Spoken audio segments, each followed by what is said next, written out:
મહેસાણા જિલ્લામાં ગત મોડી રાત્રિ લઈને સવાર સુધી સારો વરસાદ નોંધાયો છે, જેમાં સતલાસણામાં 4 ઇંચ, મહેસાણામાં 4 ઇંચ અને કડીમાં 4 ઇંચ જેટલો વરસાદ નોંધાયો છે। નીચાણવાળા વિસ્તારોમાં પાણી ભરાયા છે, તો બીજી તરફ મહેસાણા ધરોઈ ડેમમાં પણ પાણીની સારી આવક થવાને કારણે જાવક પણ પાણીની જોવા મળી રહી છે। લગભગ સવારે 8 દરવાજા ખોલવામાં આવ્યા હતા અને બપોરે એ 8 દરવાજામાંથી 3 દરવાજા બંધ કરીને 5 દરવાજા ખુલ્લા રાખવામાં આવ્યા છે, જેમાંથી પાણી છોડવામાં આવી રહ્યું છે અને સાબરમતી નદીને બંને કાંઠે વહી રહી છે અને એક પ્રકારે નદીનું રૌદ્ર સ્વરૂપ પણ જોવા મળી રહ્યું છે।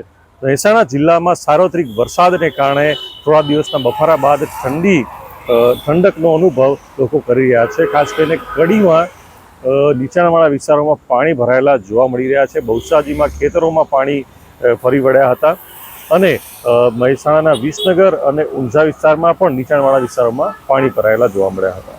મહેસાણાથી મનીષ ટીવીના।